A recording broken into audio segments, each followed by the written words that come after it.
예, 여러분 안녕하십니까? 다시 문교TV의 시간이 돌아왔습니다. 아마 올해 마지막 문교TV일 것 같은데요. 마지막 문교TV의 특집 주제는 방학입니다. 이 문교TV를 맞아서 저희가 마이크를 교체했습니다. 지난번까지 잘 안 들린다라고 말씀하시는 분들이 여러 분 계셨는데요. 그분들의 편의를 위해서 마이크를 교체했는데, 이 마이크 교체 시점을 생각해 보신다면 자, 여러분들이 과연 문화교양학과의 지향점이 어딘가를 다시 한번 아시게 될 겁니다. 지난번 우리 특집은 기말고사였죠. 기말고사 때는 안 들리는 마이크로 그냥 했습니다. 근데 이제 방학은 우리가 아주 잘 들리는 마이크로 바꿨다라는 것이죠. 우리는 문화교양학과는 역시 공부라는 것은 별로 중요한 곳이 아니고 노는 것이 중요한 곳이다라는 것을 이 기기의 설정으로도 확인할 수 있지 않을까 싶고요. 그래서 여러분들이 오늘 저희가 전해드리는 말씀을 듣고 방학을 아주 즐겁게 보낼 그런 계획, 아직 기말고사는 끝나지 않았습니다만 방학 계획을 잘 잡아보시기 바랍니다.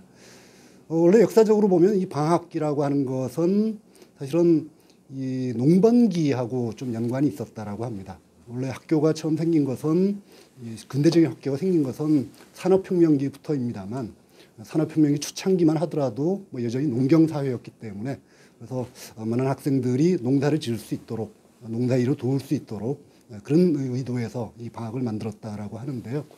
우리나라의 경우에는 조금 다르죠. 우리나라 경우에는 꼭 농사 문제라기보다는 제가 어릴 때는 역시 에너지 문제가 이 방학을 만들었던 주된 요소가 아니었을까 싶습니다. 그래서 여름 가장 더울 때 또 겨울 가장 추울 때 그때 학교에 가면 너무 덥고 또 너무 춥고 하기 때문에 그렇다고 해서 난방비, 냉방비를 쓰기에는 당시 우리 경제 사정이 별로 좋지 않았고요. 그러다 보니까 그때를 방학으로 해가지고 사람들을 좀 놀게 함으로써 에너지를 절약하고자 했던 이런 의도가 있지 않았었나 싶은데 근데 지금은 우리가 농경사회도 아니고 그렇다고 해서 에너지 문제 때문에 쉬는 날을 반드시 가져야 될 이런 때도 아니게 됐습니다. 그렇다면 방학의 의미도 좀 바뀌어야 되지 않을까 싶은데요. 여러 가지 의미가 있을 수 있겠습니다만 저 개인적으로 좀 곰곰이 생각을 해보다 보니까 공자의 말씀, 논어에 나오는 가장 첫머리에 나오는 학이시습지 이걸로 방학을 설명할 수 있지 않을까라는 생각을 해봤습니다. 그래서 학기 중에는 우리가 학을 하고 방학 중에는 그걸 되새기는 습을 하는 것인데 그렇다고 해서 이때 습이라고 하는 것이 물론 진보 선생님께서 잘 아시겠습니다만 반드시 기존에 외웠던 걸 다시 한번 되새김질하는 이런 정도는 아니겠죠. 우리 유곡 선생님도 강조를 했다라고 하는데 암과 함의 일치라는 걸 강조했다라고 할 때 알미라는 것이 이 학기 중에 해당하는 것이라면 함이라고 하는 것, 이 배운 것을 현실 속에서 구현해 보는 것, 실제로 실천해 보는 것, 이런 것들이 바로 이 방학의 의미가 아닌가 싶은데요. 그래서 그런 의미들 같은 것들을 여러분들께서 잘 되새겨 보시고 우리 선생님들은 어떤 식으로 방학을 보내셨는지 또 방학에 했으면 좋은 일이 무엇이다 라고 생각하시는지 힌트를 얻어보시기 바랍니다. 남기현 선생님, 우리나라 전통 학교에도 방학이 있었나요? 방학이 아마 있었던 걸로 기억이 됩니다. 예. 그때 그 방학의 의미는 어떤 것이었습니까? 방학 때 지금이랑 좀 비슷한 것 같은데요. 방학 때 미진했던 거 이제 공부도 좀 하고 그다음에 이제 좀 재충전의 시간 이제 좀 쉬기도 하고 놀기도 하고 학과장님께서 말씀해 주셨던 것처럼 이제 좀 자신만의 시간을 갖는 거죠. 편안하게 그런 시간이 다 있었던 것 같습니다. 그리고 그 방학을 맞은 분들이 되게 어떤 식으로 시간을 보냈을까요? 양반 분들은 약간의 어떤 조금 풍류 이런 거 좀 많이 즐기셨던 것 같아요. 그리고 같이 모여서 담소도 좀 많이 나누시고 그런 시간을 가지셨던 것 같습니다. 그래서 전국에 이렇게 가시다 보면은 유명하신 분들은 나름 다 어떤 경치 좋은 곳에 항상 뭔가를 만들어 놓지 않습니까? 그렇게 해서 담소도 나누시고 방학 때 거기 가셔서 이제 하시고 그랬던 것 같습니다. 네. 그리고 그 조선시대 때 같은 경우는 그 집안에 이제 서당이 있고 집안이 이제 학교가 있는 그런 유명한 이제 집안들이 있는데요. 그 집안에서도 보면은 옆에 보면 항상 어떤 중요한 경치 좋은 곳에 정자들이 있고 그런 데 가가지고 다시 좀 휴식을 취한다든가 그런 곳은 반드시 있었던 것 같습니다. 예. 예, 그래서 뭐 우리 역사적으로 지금 방학을 알아봤습니다만 그 일환에서 자, 선생님들은 과거에 방학을 어떻게 보내셨던가 아주 특징적인 그런 방학들 같은 것들을 한번 좀 기억을 되살려 주시면 현재 이 학생분들에게도 좀 도움이 되지 않을까 싶거든요. 어떤 분부터 먼저 말씀해 주시겠습니까? 너무 어려워요. 아무 예상 문제 자, 내가 보냈던 방학이 될 텐데 저의 경우는 그렇습니다. 제가 대학 들어가서 이 첫 번째 방학에서 도전했던 것이 그 전에 계속 못했던 이 명작 소설, 세계 명작 소설 읽기였거든요. 세계 명작 소설이라는 게 사실 굉장히 길지 않습니까? 그러다 보니까 중고등학교 때 도전했다가 실패했던 이런 기억들이 많이 있습니다. 이를테면 도스토옙스키의 까라마조프가의 형제들 같은 경우에는 앞 한 100페이지, 150페이지가 굉장히 어렵잖아요. 그래서 항상 한 100페이지까지 읽다 그냥 포기하고 뭐 이랬던 기억이 있어서 대학 1학년 때 첫 번째 겨울방학 때 이번에는 한번 독파를 해보자 라는 이 각오를 다지고 한번 읽어보니까 150페이지를 넘기니까 너무 재미있어서 계속 빠지게 되더라고요. 그래서 그 해 이 방학에는 도스토옙스키의 이른바 5대 장편 소설이라고 하는 뭐 이 백치랄지 또는 악령이랄지 미성년이랄지 이런 것들을 다 읽었던 그런 기억이 있고요. 또 한 해는 영어책을 한번 처음부터 끝까지 읽어보자 라는 이 각오를 한 적도 있습니다. 보통 학기 중에는 뭐 논문 같은 것들은 몇 편씩 있습니다만 논문을 읽는 것하고 또 책 한 권을 완전히 읽는 것 이건 완전히 좀 다른 차원이거든요. 그래서 책 한 권을 완전히 읽게 되면 그 다음부터는 영어책을 접하는 데 대해서 좀 자신감도 생기고 뭐 그런 어떤 이 계기가 만들어지기 때문에 영어책을 한 번까지 읽어보자라는 결심을 하고 그걸 읽었던 그런 기억도 있습니다. 여러 가지 방학들이 기억이 나는데 또 뭐 어떤 방학에서는 또 운동을 했던 그래서 마라톤에 도전했던 뭐 그런 이 방학도 있고요. 여러 가지 기억들이 있는데 다른 분들께서는 혹시 어떤 식으로 보내셨는지요?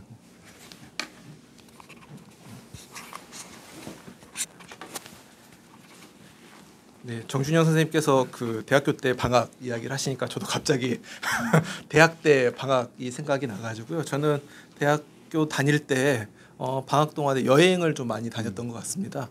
특히 이제 가장 기억에 남는 것은 이제 96년도 1학년 때 첫 번째 여름 방학이었는데 그때 이제 한참 해외 여행, 그다음에 배낭 여행이 붐이었습니다. 그래서 저는 96년도 여름에 유럽 여행, 배낭 여행을 다녔는데 당시에는 이제 정보가 많지가 않아가지고 그냥 배낭만 싸들고 가가지고 이제 여러 가지 고생을 했던 기억이 나는데 그때 이제 다녀와서 가서도 굉장히 좋았지만 다녀와서 굉장히 아쉬움들이 많았어요. 왜냐하면은 잘 모르고 나갔던 그런 여행이었기 때문에 가서 보긴 봤지만 신기하다에서 끝났지, 참 멋있다, 신기하다에서 끝났지. 이제 그 역사라든가 혹은 이제 그것과 관련된 여러 가지 이야기들 이런 것들은 잘 몰랐기 때문에 다녀와가지고 특히 이제 유럽, 이탈리아, 로마를 갔었는데 콜로키움은 이전에 굉장히 많이 들었기 때문에 콜로키움 가서 생각해보다가 조금 작은데 뭐 이 정도 생각을 하고 왔는데 이제 갔다 와서 당시에 또 로마인 이야기가 굉장히 유행이어서 로마인 이야기를 보면서 그 주변에 굉장히 갈 만한 곳이 많은데 왜 나는 콜로키움밖에 안 봤을까? 바로 그 옆에 포로 로마노가 있는데 왜 나는 거기를 안 갔을까? 이제 이런 여러 가지 아쉬움들이 있었고 이제 그런 어떤 신기한 경험, 좋았던 경험과 그런 아쉬움들이 계속 이제 매번 방학 때마다 조금씩 보완하면서 조금 더 여행을 잘 보는 게 어떤 것인가 이제 이런 것들을 고민을 하고 그 뒤로는 이제 일본도 가고 뭐 중국도 가고 이제 여러 군데를 돌아다니면서 이제 본인의 어떤 여행의 어떤 경험들이 축적이 되면서 조금 더 좋은 여행 그리고 이제 그런 여행들이 나한테 또 주는 어떤 좋은 것들은 무엇일까 이런 것들도 많이 고민을 했던 것 같습니다. 그래서 선생님께 말씀하시니까 갑자기 이제 그런 추억들이 막 떠오르면서 여러분들도 방학 중에 이제 그런 좋은 여행이라고 하는 경험을 하시면 또 좋지 않을까 이런 생각이 들었습니다. 예, 요즘 뭐 한 도시 한 달 살기 이런 것들이 유행인데 특히 방학 동안에 해볼 만한 그런 시도가 아닐까 싶습니다. 사실 우리가 패키지 여행 같은 걸 하면 그냥 정말 주말 간단이죠. 이른바 유명한 관광지들만 돌아다니다 끝나는 뭐 이런 것인데 한 달 정도가 살게 되면 물론 한 달도 부족하긴 합니다만 그 도시에 대해서 어느 정도까지는 알게 될 수 있지 않을까라는 생각도 해보게 됩니다. 네, 또 다른 분은요?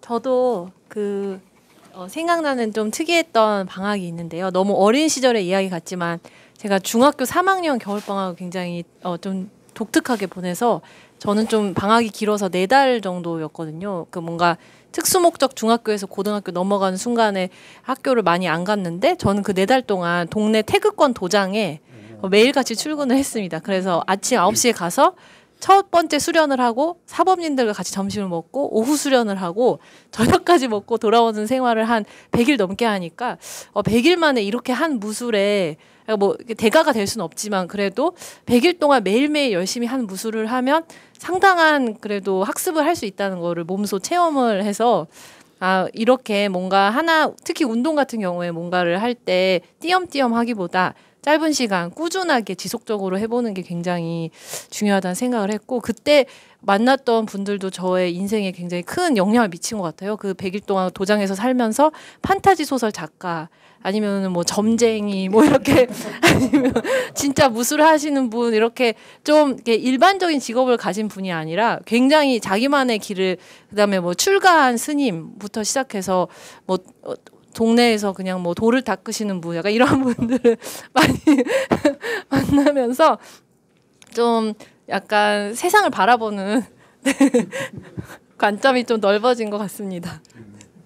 어떻게 또 태국권을 하실 생각을 했어요? 태극권이요? 그냥 저희 부모님이 약간 그 선도 체험기 이런 걸 집에서 열심히 읽으셨어서 초등학교 때부터 그 선도 체험기를 항상 보다가 그 영향으로 근데 마침 걸어갈 거리에 그냥 그 도장이 있어서 그냥 부모님도 너가 시간이 남으니까 한번 저런 거 해봐도 좋지 않겠냐라고 해서 네. 몇 년 전까지 시도라도 했는데 이제는 안 되더라고요. 네. 네. 뭐 역시 태극권 하면 무당파의 권법인데 뭐 무당파가 또 구대문파 중에서는 소림사와 더불어서 태산북도를 일컬어지는 이런 이 유파죠. 장무기가 뭐 운동 말씀하셔서 그렇습니다만 운동이라고 하는 것은 흔히 얘기하듯이 하루 만보 걷기도 한 3개월 정도 해야 이른바 습관이 들고 또 효과도 생긴다라고 합니다. 또 방학이 거의 한 3개월 정도 되니까 이때 운동을 꾸준히 하신다면 뭐 많은 분들이 지금 하고 계시겠습니다만 이번 방학을 놓치지 마시고 3개월 운동을 하시면 앞으로도 계속 하실 수 있는 그런 기반을 닦을 수 있지 않을까 싶기도 합니다. 예, 다른 분은요? 제가 그 선생님들께서 말씀해 주시니까 저도 생각이 조금 나가지고 저는 이제 고등학교 이제 졸업하고 이제 1년 공부를 더 했거든요. 그러면서 이제 재수를 한 거죠. 재수하면서 제가 막 탈출구가 어디였냐면 야구장이었습니다. 이준석 선생님 계시지만 저도 야구를 너무 좋아해가지고 잠실 야구장으로 많이 탈출을 했고 그런데 이제 그 과정에서 꼭 잠실 야구장에서 일해보겠다 이런 생각을 했었습니다. 그래서 대학교 가가지고 공고가 났더라고요. 거기 아르바이트를 구한다고. 그래서 청원 경찰 역할을 하는 거였습니다. 그러니까 거기 예전에 지금은 조금 다르겠지만 예전에 잠실 야구장에 이제 그 프로 티켓팅을 해주고 이제 경찰 옷 같이 입은 사람들이 그리고 정문에 서서 이제 막고 막 이런 역할이었는데 그거를 이제 대학교 들어가서 좀 했고 이제 방학 때 이제 본격적으로 정말 열심히 했습니다. 열심히 해가지고 그 야구 선수들 많이 보고 관계자들 만나고 그리고 그러면서 이제 저랑 제일 친했던 친구랑 2명이랑 같이 했거든요. 그래서 끝나면서 이제 막 파티도 하고 피자도 사 먹고 막 그랬던 기억이 납니다. 그러고 나서 이제 꿈이 이제 그때 이제 야구단의 프런트로 취직하는 게 또 하나의 꿈이 되었던 기억이 납니다. 돈은 많이 받지는 못했는데요. 근데 그때 참 재밌었던 것 같습니다. 정문에서 이렇게 사람들 맞기도 하고 야구 선수들 이렇게 직접 보고 얘기도 하고 제가 그때 오비베어스 팬이었는데 예, 그때 오비베어스의 그 선수들 유명한 선수들 보고 대화도 하고 막 옆에서 그랬던 기억이 납니다. 그래서 참 그때는 방학 때는 하고 싶었던 것들을 좀 많이 했던 것 같아서 기억이 좀 많이 납니다. 그 대학교 1학년 때 방학이었거든요. 예, 그래서 그런 기억이 납니다. 굉장히 충격이네요. 그 청원 경찰 분들이 가짜라는 거죠. 아, 예, 그때는 청원경 그 업체에서 그 이렇게 모집을 해가지고 제가 그 조금 덩치가 있다 보니까 꼭 저는 티켓팅 쪽으로 안 가고 앞에서 사람 막는 쪽으로 이렇게 보내더라고요. 정문 아니면 뭐 옆에 이제 쪽문에 쓰게 해가지고 사람들 출입하지 못하게 좌석이 보면은 이렇게 등급이 있지 않습니까? 그 등급에 맞춰서 막 사람들 제재하고 이런 곳으로만 좀 보내더라고요. 예, 그래서 거기 가서 일했던 기억이 좀 납니다. 네. 예, 뭐 마음에 드는 분은 업그레이드 해주고 이런 거는 안 하셨습니까? 아, 예, 그거는 이제 위에서 지켜보고 있어가지고 제가 함부로 할 수는 없고, 근데 그거는 있었습니다. 제 친구랑 같이 이제 술 반입이 안 되다 보니까 술 반입이 안 되면 뭐 이런 것들 다 이렇게 저희가 압수를 하거든요. 그러면 술 반입하고 이제 그때 당시에 소라를 크게 팔았는데 야구장에서 굉장히 비쌌습니다. 근데 그거를 다 저희가 압수를 한 거죠, 같이. 못 먹으니까. 근데 그거를 찾아가지 않으니까 이제 그거 갖고 이제 끝나고 나서 파티를 했던 저하고 소라하고 이제 술 한잔 하고 그리고 지하철 타고 집에 갔던 생각이 납니다. 네. 아주 재밌는 이 기억들이 많으신데, 예, 뭐 다른 분은 혹시 그런 예.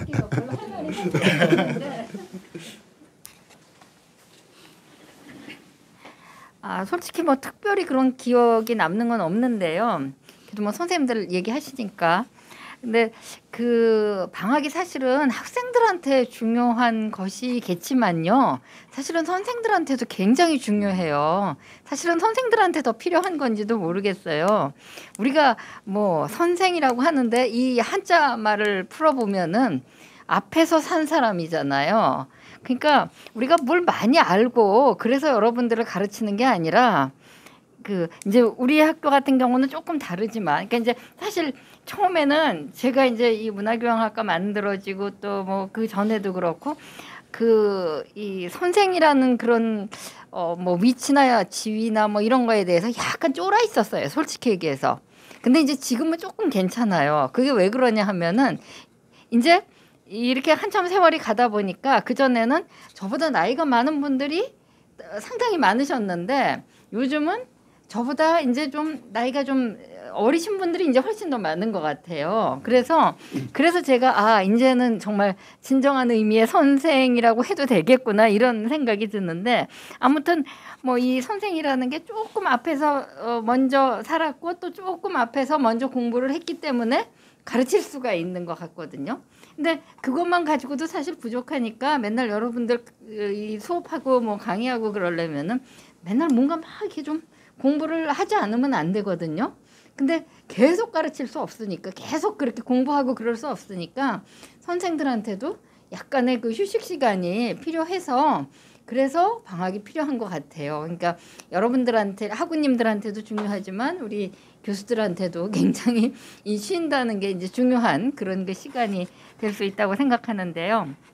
근데 이제 저는 어렸을 때 이 방학을 생각해 보면 뭐 특별히 방학이 돼서 뭘 했다 이런 생각 같은 게 이렇게 기억에 남진 않아요. 뭐 예를 들면 뭐 외국어를 조금 더 배웠다든지 뭐 아니면 뭐 소설을 읽었다든지 뭐 그냥 그런 정도지 그렇게 특별히 기억에 남는 건 없는데요. 그럼에도 불구하고 이 방학이라고 하면은 뭔가 달콤한 그런 그 생각이 드는 건 뭐냐면 어떤 그 의무감으로부터 벗어나 가지고 내가 하고 싶은 거를 할 수 있었다라고 하는 거겠죠. 특히 이제 저 아까 그 정주영 선생님도 말씀하셨지만은 소설을 읽을 땐 정말 완전히 딴 세계 속에 이제 빠져 들어가는 그런 셈이 되니까 왜 같은 활자를 이렇게 읽으면서 그 전에 뭐 논문을 읽고 책을 읽을 때는 너무나 고통스럽고 괴로운데 이렇게 소설을 읽으면서는 즐겁고 뭔가 막 확확 나가는 것 같고 그런 생각이 들거든요. 왜 정말 이런 식의 어떤 갭이 있을까?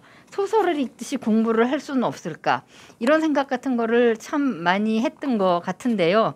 근데 사실은 그게 어느 정도 경지에 이르게 되면은 좀 그렇게 될 수도 있을 텐데 사실 아직도 정말 그렇게 못 되는 것 같아서 아직 정말 많이 부족하구나 그런 걸 이제 좀 느끼고요. 또 하나는 아주 어렸을 때 기억인데요. 이제 우리 어머니가 이제 뭐 이렇게 그 뜨개질이라든지 바느질이라든지 수예라든지 이런 걸 굉장히 이제 좋아하셨어요. 그래서 이제 방학 때 되면은 그 옆에서 제가 그걸 많이 이제 했었거든요. 옆에서 이제 따라서 하고 뭐 배운다기보다 옆에서 이제 같이 논 거죠. 근데 그걸 참 약간 어떻게 보면 안타깝기도 하고 어떻게 보면 고맙기도 하고 좀 그런 게 뭐냐면 아 죄송해요. 그러고 보니까 이때는 마스크를 벗었어야 하는데 제가 인제서야 벗을게요. 그렇게 이제 제가 엄마 따라서 그런 걸 하는 걸 우리 아버지가 참 싫어하셨어요. 그래서 우리 아버지가 이런 거 하지 말으라고 막 그러셨거든요. 그래서 하는 거를 막 이렇게 그야말로 집어 던지셨어요. 그래서 왜 그러실까 이제 그랬는데 나중에 이제 제가 조금 더 커가지고 뭐 고등학교 다닐 때쯤 그때 이제 학교에서 무슨 그 왜 가사 시간이라든지 이런 거에서 뭐 이제 하잖아요. 뜨개질도 하고 뭐 이제 수예도 놓고 그러잖아요. 특히 이제 방학 때마다 그 숙제를 내줬거든요. 근데 그 숙제를 이제 해야 되잖아요. 이제 수 놓고 이러는 걸. 그래서 이제 방학 때 이제 그 수를 놓고 있으면은 우리 아버지가 이렇게 보시면서 이게 이제 숙제라고 그러니까 뭐 그때는 못 집어 던지시잖아요. 그래서 막 우리 아버지가 한숨을 푹푹 쉬시면서 아 여자애들이 저러다가 뒤처진다고 막 그런 말씀을 하셨어요. 그래서 아 아버지가 그래서 그랬구나 그런 생각이 드는데 참 어떻게 보면 조금 여러 가지 상황이 다 안타까운 것 같아요. 그러니까 그런 수라든지 뭐 뜨개질이라든지 그런 것이 꼭 여자만의 일이 되는 그 상황도 참 그렇죠. 그거는 사실 이 수를 놓고 그러면서 느끼는 어떤 안정감이라든지 즐거움이라든지 그런 게 굉장히 있거든요. 사실은 아마 여러분들 해보신 분들 웬만하신 분들은 다 아실 텐데 그리고 그게 꼭 뭐 여자만 그렇게 느낄까 남자분들도 그런 걸 하면은 같이 어떤 그런 그 안정감 같은 걸 느끼지 않을까 이제 그런 생각이 들어요. 물론 그게 다 사람마다 성격 차이가 물론 있긴 있겠지만요.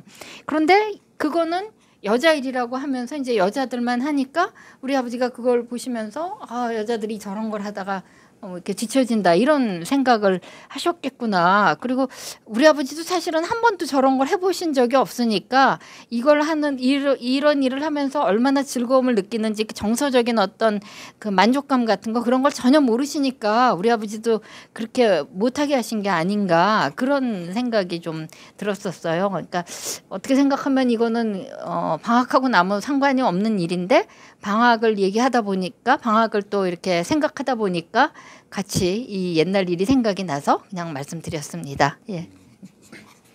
네, 우리 흔히 여가라고 하는 것을 일상으로부터의 어떤 탈출 뭐 이런 식으로 얘기를 합니다만 방학도 바로 그런 일상으로부터의 벗어남이라고 생각을 한다면 방학을 통해서 단지 행동만이 아니라 또는 공간만이 아니라 시간만이 아니라 내가 지금까지 생각해왔던 관념들 뭐 이런 것들로부터 한번 탈출해 볼 기회, 새로운 생각을 해볼 기회 그런 걸 가져보시는 것도 좋지 않을까라는 생각이 드는데요. 제가 스포츠와 관련된 글에서 뭐 그런 얘기를 쓴 적이 있는데 사실 스포츠는 이제 남성 중심적인 활동들이죠. 그게 결국 가부장제 사회하고 연결되어 있는 것이 아니냐라는 생각을 저는 하고 있습니다. 만일 이 수를 뜬다는 것 이것이 스포츠 종목이 됐다면 이건 지금까지 여성적 활동이라고 얘기되는 뭐 그런 것들이었는데 그것이 스포츠 종목 중에 하나가 됐다면 아마 남성들도 이제 열심히 하는 그런 활동으로 바뀌지 않았을까라는 생각이 들고요. 그런 분들에 대해서 우리 이 주변에서 남성적인 것, 여성적인 것 이런 분류가 되어 있는 또 뭐 다른 것도 마찬가지입니다만 그런 분류에 대해서 다시 한번 생각해 볼 기회를 가지는 것도 좋을 수 있지 않을까라는 생각을 해봅니다. 예, 뭐 이윤석 선생님께서 뭔가 많은 활동이 있으셨을 것 같은데요. 예, 다들 저도 여기 와서 이제 처음 듣는 그런 얘기들이 많습니다. 선생님들 어떤 방학들을 보내셨는지 태극권의 고수도 계시고 예, 여행 뭐 뜨개질 뭐 여러 가지 많은데요. 저는 워낙 옛날부터 이제 일상을 방학처럼 살아왔던 사람이기 때문에 이렇게 뭐라고 좀 드릴 말씀이 없습니다. 이거는 아무래도 제 대학 다닐 때 저희 선생님의 영향이 되게 컸던 것 같아요. 그래서 저는 항상 그런 분을 이렇게 스승으로 모시고 살아서 참 행복했다라고 생각하는 쪽인데 방학의 마인드를 굉장히 중요시하셨어요. 그러니까 어떤 거냐면은 이게 그때가 좀 암울한 때였습니다. 그러니까 IMF 그랬죠. 그때도 97년 12월 3일이었나요? IMF 총재가 서울에 와서 거의 뭐 그 불평등 조약을 맺고 우리 사회가 이제 완전히 그 전과 후로 완전히 바뀐 게 이맘때였던 걸로 기억이 나는데 저는 그때가 이제 군대에서 전역을 준비하던 때였고 돌아와 보니까 학교도 완전히 그 바뀌어 있었어요. 그러니까 정확히 말하면은 대학의 이제 심장이라고 할 수 있는 도서관이 독서실로 바뀌어 버렸습니다. 그때 예전에는 도서관에 이렇게 있으면 어떤 친구는 이렇게 독일어 사전을 옆에 두고 괴테나 쉴러를 읽고 어떤 친구들은 도록 같은 걸 보고 있고 그냥 백지랑 연필 지우개만 갖고 있는 사람은 수학과 학생이었어요. 그다음에 뭐 법전을 놓고 공부하는 학생들도 간혹 있었죠. 그런데 전역을 하고 이제 98년 봄에 학교에 돌아오니까 다들 법전을 놓고 공부를 하고 있더라고요. 그래서 그때 이제 저도 잘은 몰랐지만 직감으로 이제 세상이 끝났다 이런 생각이 들었습니다. 그래서 다들 현실이 요구하는 바가 얼마나 옳으냐 그르냐 이런 거에 대해서 감히 물어볼 엄두를 안 내고 현실이 요구하는 바대로 따라가기 급급한 그런 세상이 돼 있고 그건 지금도 그렇고 앞으로도 아마 그렇게 될 겁니다.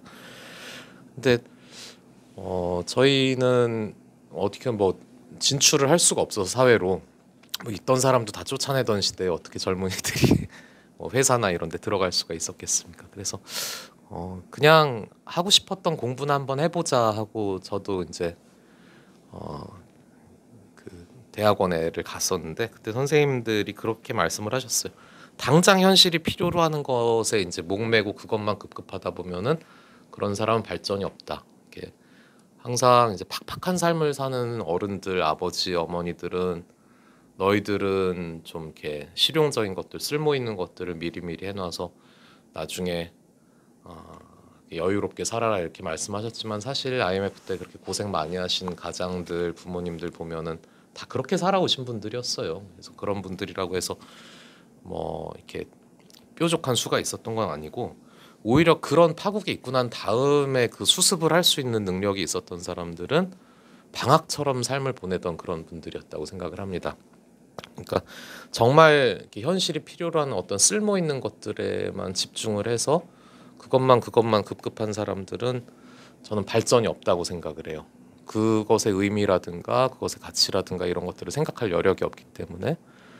하지만 방학처럼 보내는 분들은 마음 한구석에 항상 그런 것들의 의미나 대안이라든가 이런 걸 생각하고 정리하고 또 생각해보고 정리하고 남과 이야기하는 그런 능력들이 있었던 것 같습니다. 저는 인문학이라는 게 바로 그런 거라고 생각합니다. 읽고 쓰고 정리하고 남과 이야기하는 것이라고 생각을 합니다. 그런 것들은 뭐가 이제 콸콸 끓어오르고 있을 때 우리가 현실에 필요한 것들에 급급해야 되는 시기에는 잘 하지 못하게 돼 있고요. 방학 때 우리가 할 수 있는 거죠. 그리고 이제 우리가 대학에서도 학기 중에 이렇게 열심히 달려오셨는데 방학을 잘 연습해야지 사실은 우리 공부의 목표도 이룰 수 있다고 생각합니다. 지금 대학에서 생산하고 우리가 배우는 지식들은 특히 이제 그 쓸모 있는 것들 그런 것들의 지식에 한정해서 그 수명이 매우 짧아요. 휴대폰보다 짧을 수도 있습니다. 금방 도태되고 폐기되는 그런 지식들입니다. 대학 다니면서 뭔가 자격증을 하나 따놨다, 뭘 배웠다고 해서 그거를 우리가 천년만년 써먹을 수가 없습니다. 그리고 그런 학습과 시험 준비에만 이렇게 매몰돼 있다간 우리가 발전이 없어요. 정체돼 있는 시기예요. 대신에 우리가 방학처럼 방학을 보내고 또 학기도 어느 정도 좀 방학처럼 보낸다면은 쓰고 읽고 정리하고 생각해보고 남들과 이야기하는 그런 습관들을 또 많이 정리를 하다 보면은 그런 것들로 우리가 흔히 말하는 그 평생학습, 평생교육이라는 거를 이룰 수 있다고 생각합니다. 나중에 갑자기 하려고 그러면 잘 안 됩니다. 사람이 습관이란 게 무섭기 때문에 안 해버릇하면은 나중에도 못 합니다. 방학 때 그러니까 잘 정리하고 또 생각해보고 남들과 이야기하는 그런 시간들을 많이 가지셨으면 합니다. 그게 우리가 삶을 잘 살아가는 방법이라고 생각을 합니다. 예, 지난번인가요? 우리 학과의 과목명들이 잘못 장명된 것들이 많다. 라고 하면서 독서의 즐거움, 사실 독서의 괴로움이다.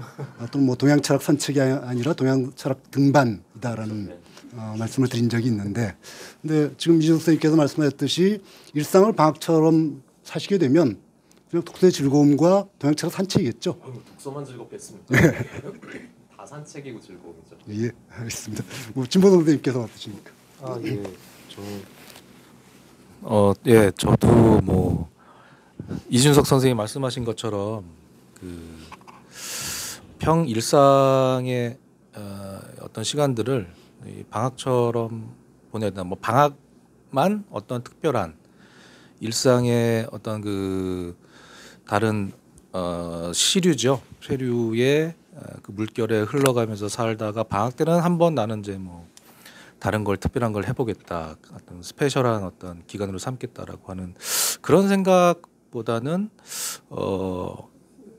일상을 방학처럼 살아야 돼. 어떻게 보면은 인류에게 발전이 있을 것이다. 그렇게 이제 생각이 공감이 되는데요. 그런 의미에서 저는 그런 시도를 별로 해보지는 않은 것 같습니다. 예, 그래서 오히려 이번 방학에 저는 이준석 선생님 말씀 듣고 지금까지 안 해봤 그러니까 저의 삶의 어떤 태도를 좀 바꿔야 되겠다 그런 생각이 좀 드네요. 예, 그리고 예, 연예가 중계를 좀 나중에 해드리겠습니다. 저는 뭐 색다른 경험이라고 해서 이제 자기 발전을 가져오는 것들을 방학 때 많이 하려고 하는데 다른 세계를 한번 경험해 보는 것도 좋은 것 같습니다. 그러니까 이제 다른 뭐 여행 같은 것들을 얘기할 수도 있겠지만 저는 예전에 방학 때 기억에 남은 거는 그 지금은 구로 디지털 단지잖아요. 근데 그때 이제 구로 공단으로 돼 있었죠. 근데 굉장히 그 육체적으로 힘든 어떤 그러니까 시간적으로 힘든 일을 한번 해보자. 그래서 구로공단의 그 출판 책 관련해서 그거 만드는 이제 인쇄소죠. 거기서 일을 했는데 정말 죽는 줄 알았습니다. 책이 정말 돌덩이보다 더 무거울 거다라고 하는 걸 이제 깨달았는데 그때 느꼈던 게 이제 그만큼 어떤 일의 가치라는 거죠. 일의 가치, 노동의 가치 이런 것들이 정말 이거는 우리가 쉽게 생각할 수 있는 건 아니구나. 그 이러한 강도의 일들을 우리 주변에서 같이 살고 있는 사람들이 수행을 하고 있구나라고 하는 그런 것들을 느꼈습니다. 그러니까 저하고는 전혀 관련 없는 세계의 일이라고 치부할 수 있었겠지만 그걸 경험해 보면서 세상을 보는 눈이 조금 바뀌었다고 할까요? 완전히 바뀌었다고 할 수는 없지만 내가 세상을 보는데 온전하게 보는 데 있어서 좀 도움이 됐지 않았나? 그런 생각을 일단 했습니다. 그런 경험들도 좋은 것 같다는 생각이 드네요. 예, 뭐 지금까지 여러 선생님들의 이 방학 경험에 대해서 들어봤는데요. 상당히 재밌는 경험들이 많이 있었던 것 같습니다. 뭐 여러분도 재미있으셨죠? 특히 충격적인 것은 성윤 선생님의 태극권인데 앞으로 학과 행사에서 태극권 시범이 꼭 이루어져야 되지 않을까라는 생각도 해보게 됩니다. 생활체육학과 겸직. 예. 선생님 뭐 겸직하셔야 될 때가 굉장히 많으신 것 같아요. 뭐 지금 합창부에서 얘기를 듣기로는 노래도 굉장히 잘 부르신다라고 하고 지금 내년 문화제는 거의 성윤 선생님의 동무대가 돼야 되지 않을까라는 생각도 드는데요. 이제부터는 이번 방학 때 과연 선생님께서 어떤 활동을 추천하실지에 대해서 좀 말씀드리고자 합니다. 지금 여러 선생님께서 여러분들께 추천해드릴 책들도 들고 오셨는데요. 뭐 책뿐만 아니라 다른 활동들까지 포함해서 여러 활동들 선생님들께서 이런 것들을 한번 해보시면 어떨까라고 추천하시는 그런 내용들을 좀 말씀해 주시면 좋겠습니다. 일단 뭐 이준석 선생님 굉장히 두꺼운 책 갖고 오셨는데 예, 어떤 책이죠? 예. 예, 제가 아까 이제 방학 얘기하다가 이렇게 말이 너무 길어지는 것 같아서 잠깐 끊었는데 조금만 더 길게 해볼게요. 쓸모없는 것도 쓸모 있는 것 이런 이분법적인 사고로 우리가 살아가는데 저는 그 쓸모없는 것이 진짜 쓸모없는 것이냐라고 한번 물어보고 싶어요. 예를 들어서 당장 현실에 필요한 거 실용적인 지식들 이런 것들은 굉장히 많았습니다. 그게 없는 지역이나 민족이나 나라는 없었어요. 예를 들어서 이렇게 수학 같은 경우도요. 이집트 고대 이집트에서 나일강이 한번 범람하고 그게 또 수습되고 할 때 농지의 구획 문제 같은 게 생기고 그게 재산권의 문제 같은 거에 직결이 되니까 정밀하게 측량하는 방법이 발달을 했고 그게 거의 적분 비슷한 그런 것들이 그때 개념에도 있었습니다. 그런데 그거를 추상화했던 사람들은 고대 그리스인들이 유일해요. 유클리드 기하학이라든가 아니면 뭐 피타고라스 이런 사람들. 근데 당시에는 이제 이집트 사람들이 그런 지능이 없어서가 아니라 히라빈들만 그런 관심을 가졌습니다. 근데 다른 사람들이 보기에는 그게 쓸모 있다고 생각을 안 했었죠. 하지만 여러 가지 과학 혁명을 일으키고 나중에 인류를 달로 보내고 여러 가지 우리가 누리는 이런 테크놀로지들의 기반은 사실은 그런 쓸모 없었다고 생각하는 것들에서 비롯이 됐거든요.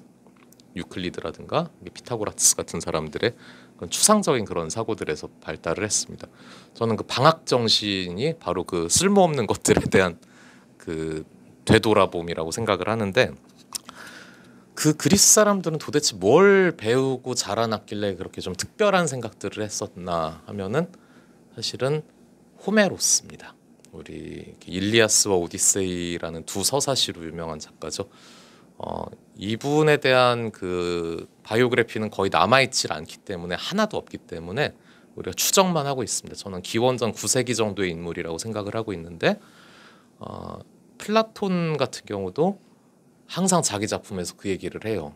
지금까지 우리 모든 히라빈들은 호메로스의 서사시로 어릴 때부터 교육을 받고 자라오는데 이 패러다임을 바꿔야 된다 이런 식으로 이렇게 주장들을 합니다. 모든 히라빈들은 다 거기서 교육을 받고 자라나고 그게 생활의 일부가 됐어요. 그래서 아직도 우리도 그 영향을 받고 살아갑니다. 뭐 문학이라든가 뭐 과학, 예술 이런 것들 다 말할 것도 없고요. 미술만 해도 그래요. 지금도 미술 입시 공부한 학생들 데센 같은 거 그리면 여전히 그리스 조각상 갖고 놓고 하죠. 그 사람들이 생각했던 미의 기준이 여전히 우리 21세기 동아시아에서도 미의 기준입니다. 여러분들 코가 낮은 거는 제 뭐 이렇게 얼굴이 시커멓고 이런 거는 그 원래 미의 기준 우리가 될 수가 있었는데 그리스 사람들한테 우리가 선점할 그거를 뺏겼기 때문입니다. 그러면 그런 영원한 어떤 가치들을 만들어낸 그 호메로스의 작품들을 우리가 한번 읽어보는 거는 굉장한 의의가 있을 거예요. 하지만 이게 그냥 읽는 건 굉장히 어렵습니다. 일리아스가 장단단 유금보의 그 시행으로 16,000행이 약간 안 돼요. 권수로 치면 24권입니다. 굉장히 두껍습니다. 그리고 거기 나오는 뭐 산의 이름만 15개, 강의 이름은 34개, 신들의 이름이 47개, 지명이 제가 세본 결과 232개입니다. 사람들의 이름, 보통명사, 고유명사 이런 것들은 차마 셀 수가 없었습니다. 그래서 저도 번역을 할 때 한참 이렇게 하다가 이 사람 아까 죽지 않았나 하고 막 앞에 보면은 이름이 이렇게 이랑 아, 어랑 오 이런 거 하나가 달라요. 그래서 굉장히 힘들었던 그런 기억들이 납니다. 그렇기 때문에 아무 어떤 가이드 없이 바로 이렇게 일리아스와 오디세이아를 읽기에는 우리가 너무 버겁습니다. 그럼 우리말로 된 좋은 해설서가 있냐 하면은 있습니다. 그래서 그거 2개를 들고 나왔는데요. 이거는 강대진 선생님이 지은 일리아스 영웅들의 전장에서 싹튼 운명의 서사시라는 책이에요. 이것도 두껍긴 하지만 읽을만 합니다. 왜냐하면 문체가 거만하지 않아요. 언문일치체처럼 돼 있어서 이렇게 읽을 때 약간 음성 지원이 됩니다. 강의실에서 이렇게 우리가 이야기를 듣는 듯한 그런 느낌입니다. 이 책도 마찬가지입니다. 오디세이아, 모험과 귀향, 일상의 복원에 관한 서사시라는 그런 안내서입니다. 이 두 책 다 일리아스에 관한 안내서, 오디세이아에 관한 안내서예요. 그래서 원래는 이렇게 원전을 읽어가면서 같이 옆에서 이 책들을 틈틈이 읽는 게 그게 이제 정답이긴 한데 우리에게는 이제 아직 그럴 만한 문화나 분위기가 아직 돼 있지는 않으니까 이런 가이드 책들을 먼저 읽어보시고 그 다음에 원전에 한번 도전하는 것도 괜찮겠습니다. 내용은 제가 스포일러가 될 테니까 말씀 안 드릴게요. 하지만 일리아스가 단순한 그냥 전쟁 이야기, 오디세이아가 단순한 어떤 모험과 복귀의 이야기라고 알고 계셨던 분들에게는 어떤 그거보다는 좀 다른 깊은 차원의 이야기들이 있겠구나. 인간이 인간을 이렇게 처음으로 궁금해해보고 돌아보게 된 어떤 계기 같은 게 있었구나라는 거를 여러분들도 이렇게 아실 수 있기를 제가 이제 기대를 하고 있습니다. 제 책 소개는 이걸로 마치도록 하고요. 두꺼운 책들이니까 이렇게 방학 때 이렇게 한 달씩 나눠서 읽어보시기에 아마 부족함이 없으리라고 생각합니다. 그리고 잠깐 책을 놓고 싶을 때는 이 두 개를 한꺼번에 사용을 하면은 이렇게 뭐 우리 편육 같은 거 누를 때도 상당한 도움이 됩니다. 예. 이 책 봤다, 저 책 봤다 그래도 되겠. 그럼요. 그리고 일리아스랑 오디세이아는 읽을 때 순서 같은 게 놓여 있질 않아요. 그래서 뭘 먼저 봐도 괜찮고 요런 걸 먼저 읽어서 친숙하게 만들어 놓은 다음에 이렇게 원전을 읽기 시작하면은 이렇게 많이 이제 두려움이라든가 낯섦 같은 게 없어질 겁니다. 예. 아까 뭐 산의 이름 몇 개, 뭐 강의 이름 몇 개 이렇게 말씀하였지만 또 신의 이름은 우리 신화의 세계에서 많이 익숙한 그런 이름들 많이 아니겠습니까? 익숙한데요. 예. 저희가 이제 올림포스의 주요 신들 12신들 이름으로 하니까 사실은 신들이 훨씬 더 많다라는 거는 이런 걸 읽어봐야지 알게 되거든요. 히라빈들은 신들과 함께 살아갔던 사람들이에요. 그러니까 예를 들어서 우리가 이제 시장에 갔는데 그 사과 5,000원어치를 사려고 이제 하는데 4,000원밖에 없을 때 좀 난감하잖아요. 네. 근데 제가 지난주에 돈을 꿔줬던 친구를 바로 시장에서 만났어요. 그런 우연의 일치와 반가움을 우리는 거참 잘 됐다. 참 좋네 이렇게 얘기를 하는데 히라빈들은 신적이라고 얘기를 합니다. 디바인한 그런 일이라고 얘기를 합니다. 모든 일상이 다 이렇게 신들과 연결이 돼 있다고 생각을 하시면 됩니다. 사실 우리 일상도 신들과 연결되어 있는 게 굉장히 많지 않습니까? 아마 나이키 많은 분들이 신고 계실 텐데 그렇죠. 그것도 역시 신의 이름이죠. 그것도 이제 그리스의 니케라는 아주 작은 신격이 상품화된 그런 케이스죠. 그다음에 뭐 조금 더 공을 들이면 명품이 되기도 합니다. 에르메스 같은 경우. 뭐 일상용품에서 사실 뭐 나이키도 상당히 비싼 것이긴 합니다만 명품까지 다양하게 걸쳐져 있군요. 예. 이번 방학 땐 저 두 권에 덧붙여서 일리아드 오디세이는 그러면 그 아까 24권이라고 말씀하셨는데 번역하면 어느 정도 분량이 됩니까? 제가 이제 막 번역을 마쳤는데요. 일리아스는 번역을 예전에 마쳤는데 출판사와의 무슨 모종의 관계 때문에 아직 나오질 못하고 있고 지난주에 이제 새로 바뀐 출판사에 최종 수정 원고를 보냈어요. 근데 그걸 돌아보니까 아래 한글 기준으로 글자는 9.5였습니다. 10이 약간 안 되는 형태였는데 400 몇십 페이지 정도 나왔던 것 같아요. 뭐 한 600페이지 정도 된다. 그거를 여기다가 올리면은 고기를 약간 더 무겁게 누를 수는 있습니다. 취향 차이입니다. 그럼 뭐 아주 잘 물르는 그런 고기가 나오네요. 그렇죠. 이번 방학 때는 저 해설서를 읽어보시고요. 다음 여름 방학 때는 이준호 선생님의 번역본 일리아스를 어떻게 보니까 제가 보시고요. 이제 약을 팔러 나온 것 같은데 괜찮습니다. 이거는 2,500년 이상, 2,800년 이상 검증된 그 부작용 없는 약이기 때문에 마음껏 드셔도 됩니다. 약도 보약이니까요. 그럼 순서대로 진보동 선생님 다음 책 말씀해 주시겠습니까? 예, 책도 책인데 저는 얼마 전이죠. 11월 말인가요? 12월 초였나? 블루 드래곤 필름 어워드 청룡 영화제가 있었습니다. 그 TV에서도 하고 그랬는데 저는 방학 계획 중에 지금 이제 생각난 게 마음 먹고 있었던 게 있었는데요. 이번 부산 국제 영화제 여름에 있었던 거기에 출품작들을 한번 방학 때 한번 일주일에 한 편만이라도 한번 찾아보자.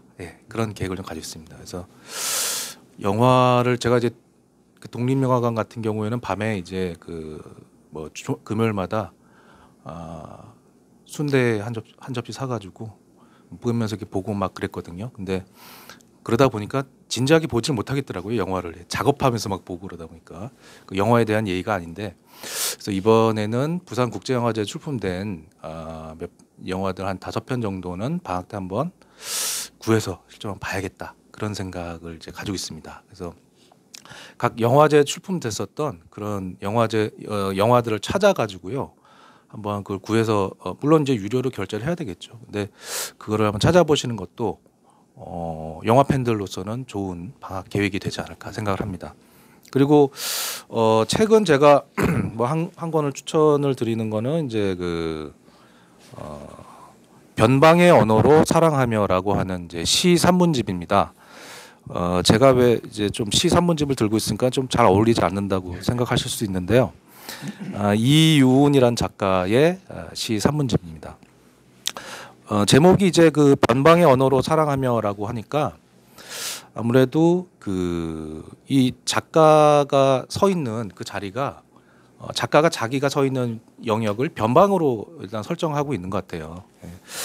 이 책은 제가 이제 여기 해화동 로타리에 가면요, 그 동양서림이라고 서점 있죠. 그 2층 가면은 시 전문 그 또 공간이 있더라고요. 시집 전문 공간이 있습니다. 그래서 11월 7일부터 11월 11일까지 마로니에 공원에서 그 문학 주간이 있었는데, 그때 이제 제가 11월 11일에 낭독극 만선을 보고 나서 그 기운을 그대로 이어보자 해서 이제 거기 가서 구입을 했는데요.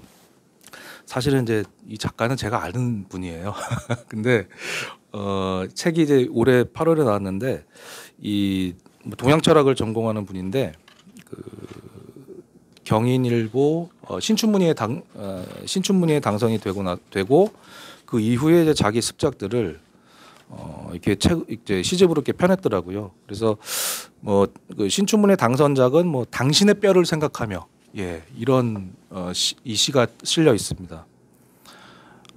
그래서 뭐 시가 너무 이게 뭐 다음 산문은 사랑의 뼈 이런 제목을 가지고 있기 때문에 너무 하드하지 않나, 너무 과격하지 않은가 뭐 그렇게 생각할 수도 있는데, 이 작가의 표현이 굉장히 어떻게 보면은 신선하게 들리더라고요. 그 당신의 어떤 속속들이의 모습을 다 알고 싶어하는 열망을 당신의 뼈를 생각한다. 당신의 뼈는 어떻게 생겼을까? 뭐 이런 얘기들을 이제 여기 담고 있는 거죠.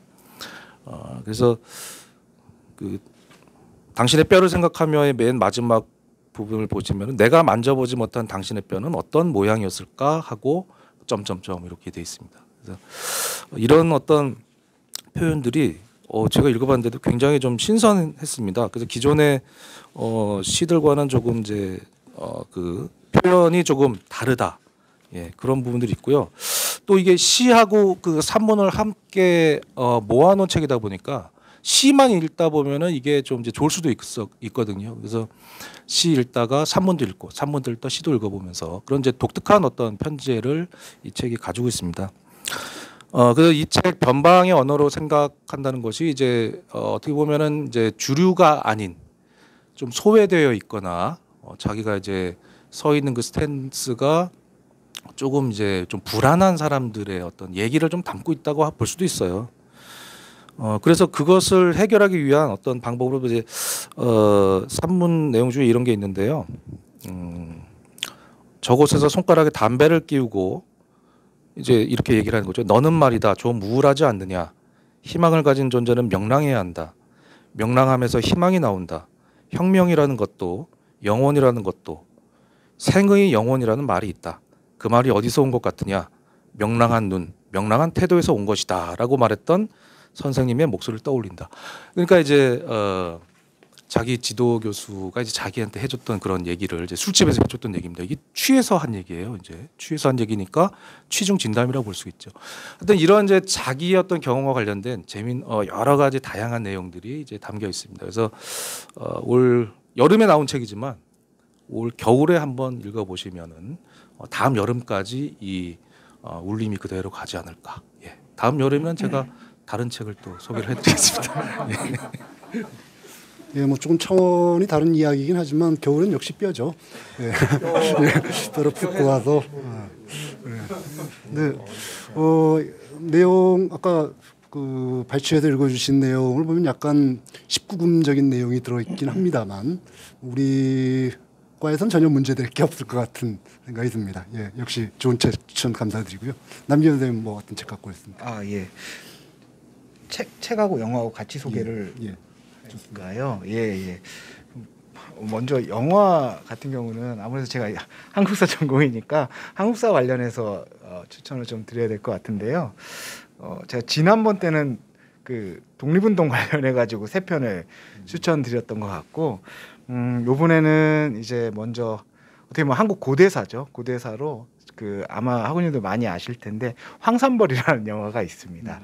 예, 그 황산벌이라는 영화를 한번 아마 텔레비전에서도 아마 많이 하고 그럴 거예요. 쉽게 뭐 넷플릭스나 이런 데서도 볼 수 있을 거고. 거시기의 용법이 170여 가지다. 맞습니다. 그 거시기 했던 그건데요. 저는 왜 그러냐면은 근데 영화를 제가 황산벌 추천해 드리지만 다음번에 추천해 드릴 영화도 마찬가지고 한국사 관련된 영화는 영화를 보시고 영화가 진짜 역사다 이렇게 생각하시면 절대로 안 되십니다. 안 되시고 그 역사 관련된 한국사 관련된 영화를 보는 재미는 그걸 보시고 관련된 것들을 실제로 한번 맞나? 한번 점검해 보시는 주변에 많이 있으니까요. 뭐 박물관도 있고 그러니까 그런 묘미가 있어서 한번 논란이 많이 되거든요. 역사 왜곡 논란 많이 되고 그러는데 그런 것들을 학우님들께서 진짜로 한번 확인해 보실 수 있는 그런 계기를 만드시면 참 좋을 것 같습니다. 황산벌도 마찬가지인데요.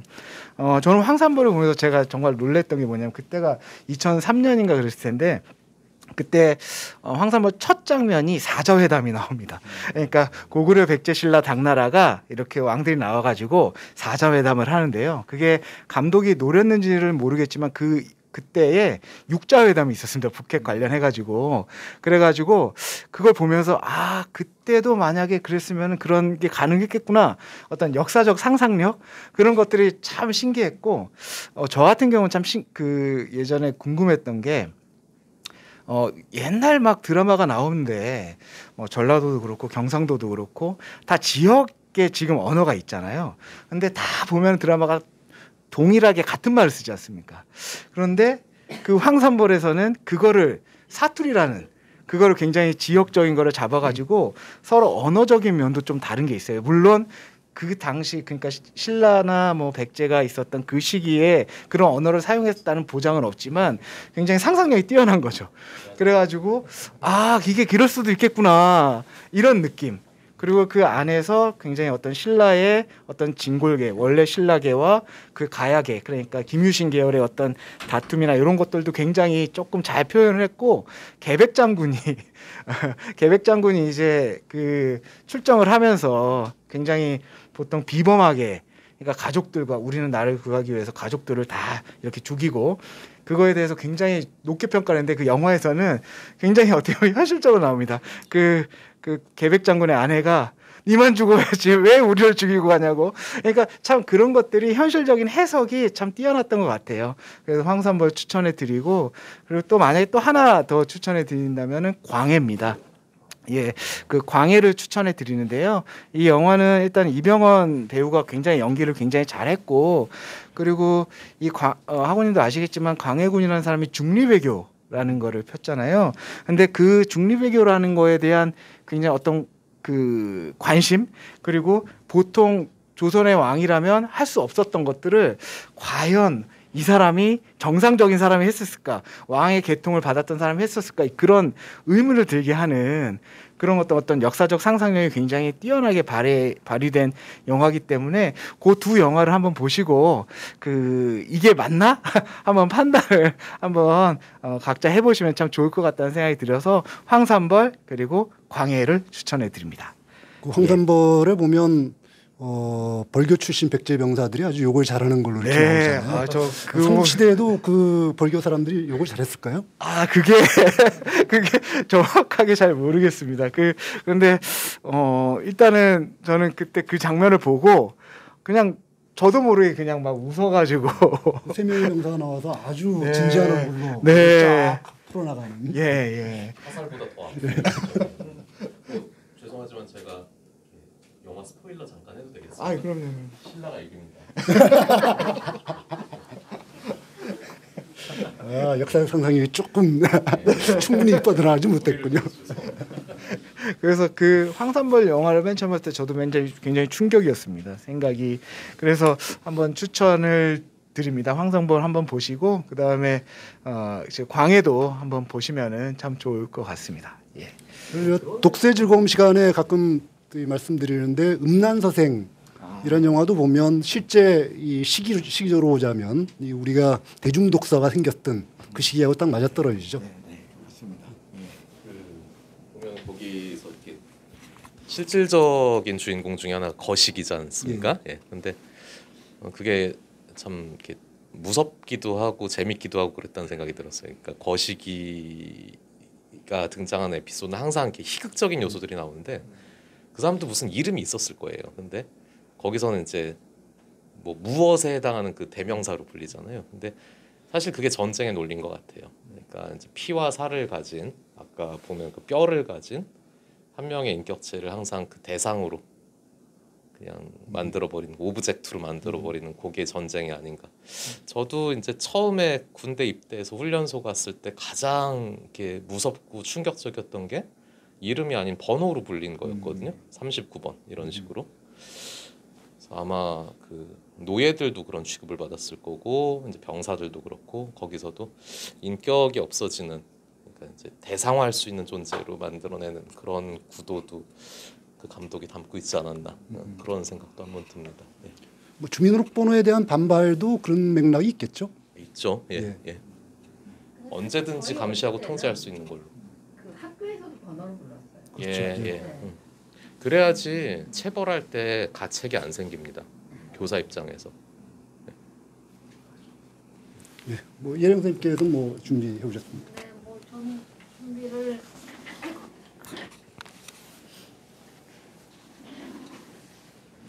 별로 많이 안 했어요. 근데 제가 이제 지난번에 뭐 말씀드리면서 그 장편 소설을 많이 읽어보시라고 그런 말씀을 한 두어 번 좀 드린 것 같은데 이제 구체적인 책에 대해서 얘기를 말씀을 안 드려서 그래서 좀 이렇게 몇 권 찾아봤거든요. 근데 이제 저는 역시 방학 때는 뭐 물론 뭐 소양을 키우는 것도 좋고 뭐 생각을 많이 하는 것도 좋고 뭐 학문적인 성찰을 하는 것도 좋은데 우선은 좀 정서적인 휴식 이게 이제 필요하다고 생각을 해서요. 그 이 대하 소설, 장편 소설 이런 것이 뭐 완전히 그 전까지 했던 일들을 다 잊어버리고 완전히 나를 다른 세계로 이 데리고 갈 수 있는 그런 이 방법이 될 수 있을 것 같아서 대하 소설 읽는 거를 이제 좋아하는데요. 특히 이제 그러면서도 이 소설과 또 소설을 읽고 또 영화도 볼 수 있고 그러면서 이제 역사적으로 한번 생각해 볼 수 있으면 더 좋겠다. 그래서 그런 관점에서 한번 찾아봤습니다. 그래서 이제 제가 여러 개의 책을 찾아봤는데 근데 막상 나중에 제일 끌렸던 책이 뭐냐 하면은 그렇게 어떤 정말 정서적으로 안정을 준다거나 뭔가 어떤 희망을 준다거나 그런 게 아니라 오히려 굉장히 좀 고민하게 만드는 인간이라는 게 뭔지에 대해서 생각하게 만드는 그런 소설이었어요. 그게 뭐냐 하면은 그 에밀 졸라의 목로주점이라고 하는 책인데요. 이 책을 저는 대학교 아마 2학년 때쯤 읽었던 것 같습니다. 그리고 그 이후로는 글쎄요 한 번쯤 더 읽었을까요? 읽은 것도 같으네요. 아마 수업 준비하는 차원에서 읽었던 것 같아요. 근데 이제 이 에밀 졸라라고 하는 사람이 여러분들 잘 아시다시피 드레피스 사건 때, 그러니까 제삼공화정 말기, 그러니까 그 19세기 거의 이제 말에 가서 그 드레피스 사건이 벌어졌을 때 그때 처음으로 이 드레피스 사건이 조작된 것이라고 한 것을 고발했던 그런 사람이기도 하죠. 그리고 이제 그러한 활동을 하는 과정에서 의문의 죽음을 당하게 되는데 그게 이제 뭐 무슨 이 난로를 열어놓고 자서 그 이 질식사한 거다 이런 식으로 처음에는 추정이 됐지만 나중에는 결국 그 누군가에 의해서 고의적으로 그 난로를 이렇게 열어놓게끔 해가지고 열어놔서 이제 그 죽임을 당한 걸로. 그러니까 결국 어떻게 보면 이 드레피스 사건의 여파라고도 볼 수 있겠는데요. 그래서 사실 이제 그때로서 그야말로 행동하는 지식인이었다고 할 수 있겠습니다. 이 사람이 이제 주로 활동했던 거는 재선공화정 시기인데 이 어떤 이 작품에서 그 작품의 배경으로 삼았던 시대는 재선공화정보다는 제2제정 시대였거든요. 그래서 이제 이 제2제정 시대의 어떤 그 사회적인 불평등이라든지 또 이 상류사회의 타락이라든지 또 빈민들의 어려움이라든지 이런 것을 이제 고발하는 그런 그 작업을 많이 했는데 이 목로주점이 이제 그 중에 한 권이라고 할 수 있겠죠. 한 책이라고 할 수 있겠죠. 그래서 여기서 이제 목로주점에서 얘기하는 거는 뭐냐 하면은 이 어려운 사람들이 그야말로 이제 하층 계급에 있는 사람들이 뭔가 열심히 살으면서 좀 소시민이 돼보고 또 소시민에서 조금 더 넘어서서 이제 부르주아가 돼보려고 하고 이것이 모든 사람이 사실 가지고 있는 그런 꿈이잖아요.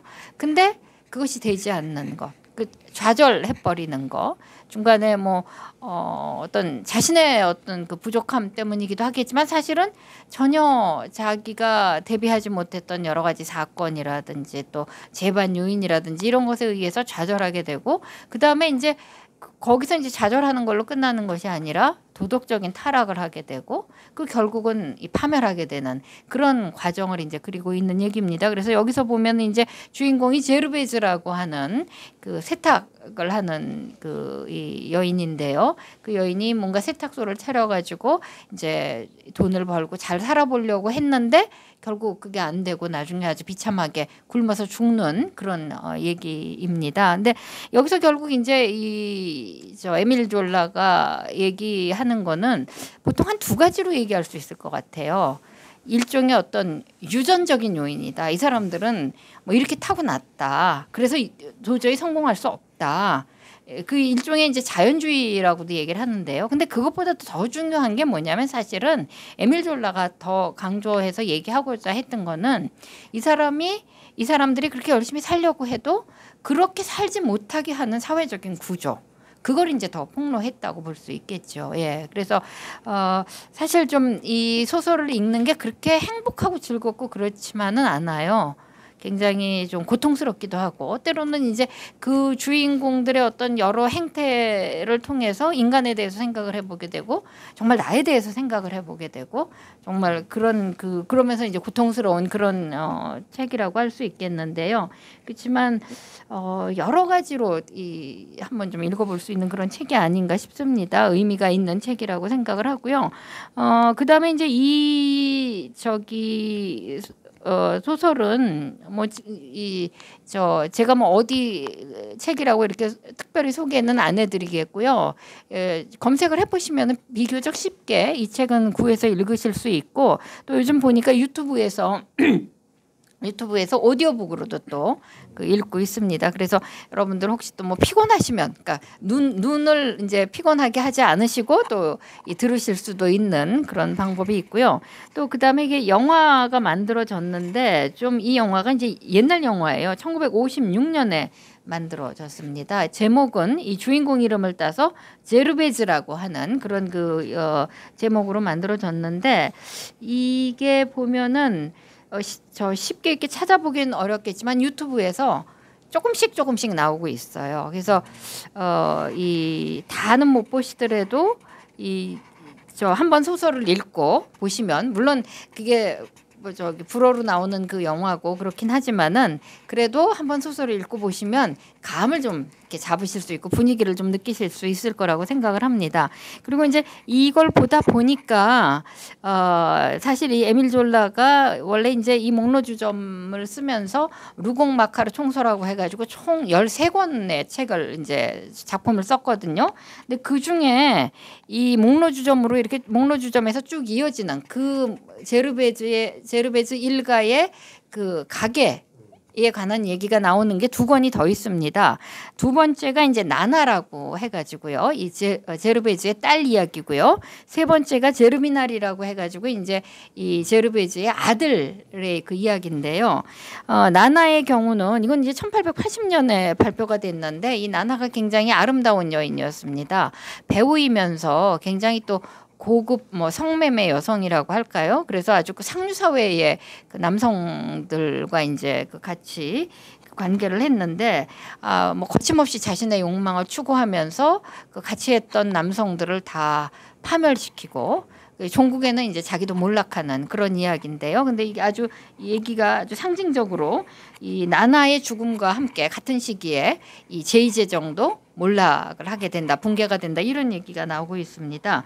그리고 이 영화는 또 이 소설은 또 영화가 여러 번 됐는데요. 우선 이 유튜브에서 1926년에 만들어진 영화를 한 편을 다 보실 수가 있어요. 근데 그 영화가 무성 영화고 또 불어 자막이 돼 있어요. 그래서 좀 이제 보시기가 좀 불편할 수는 있겠지만 역시 소설을 한번 읽고 보신다면은 뭐 그런 대로 쉽게 이해가 되실 수 있을 거고요.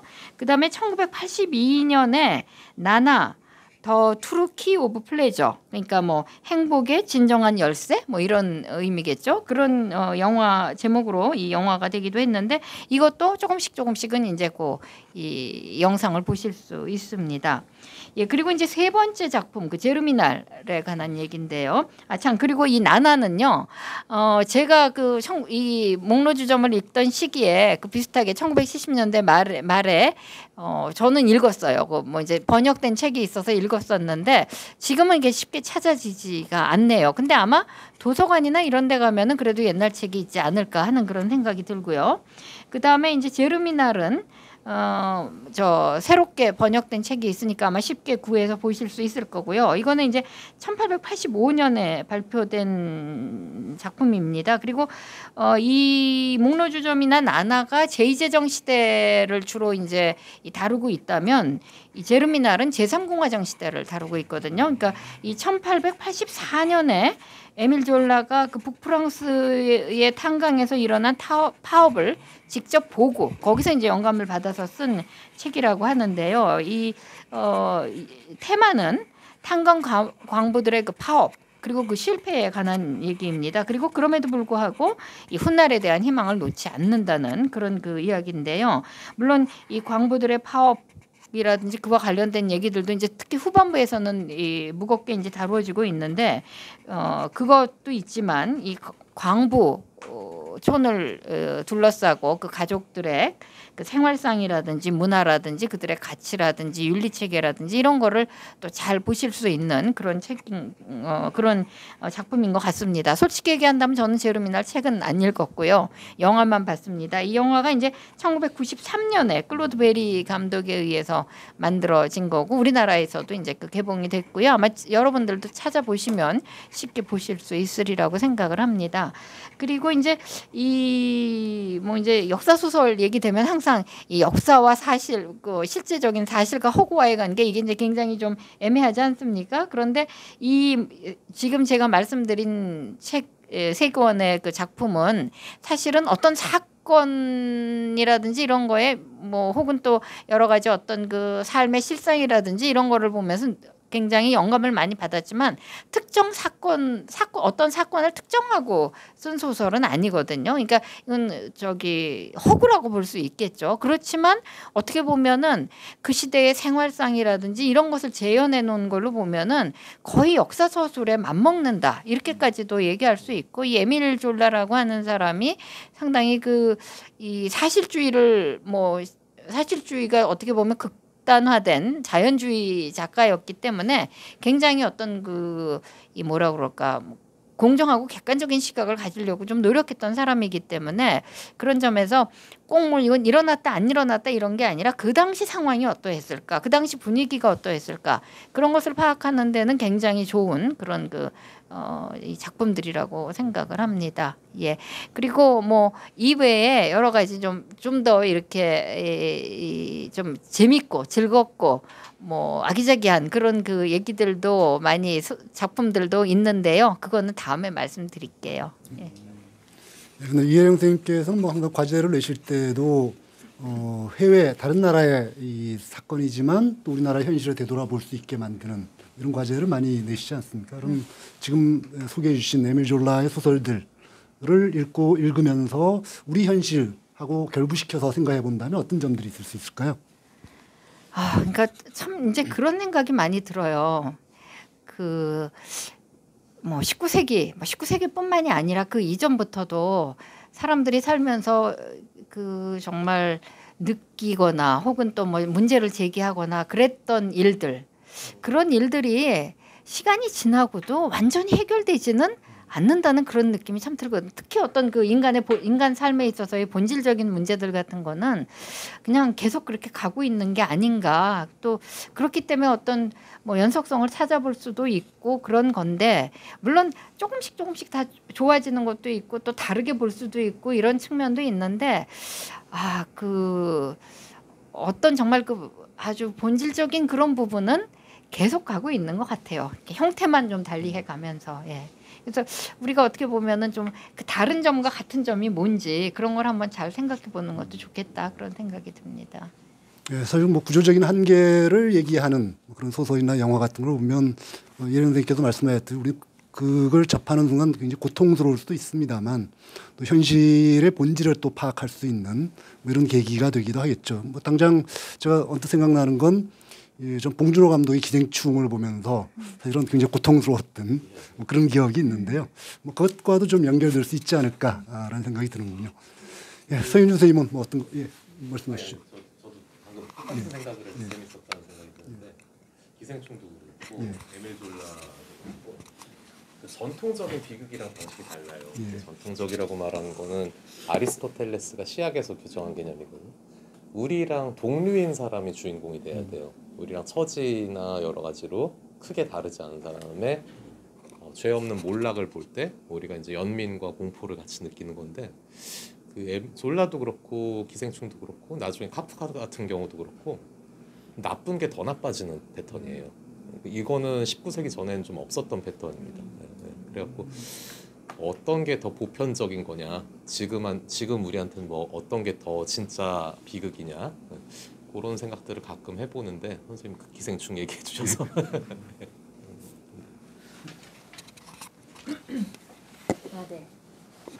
저도 그 이혜련 선생님에 이어서 소설을 가지고 왔는데요. 저는 최은영이라고 하는 작가의 데뷔작입니다. 쇼코의 미소라고 하는 그 소설이고, 그 문학동네에서 2016년에 나와서 이 소설집에는 총 7편의 단편이 실려 있습니다.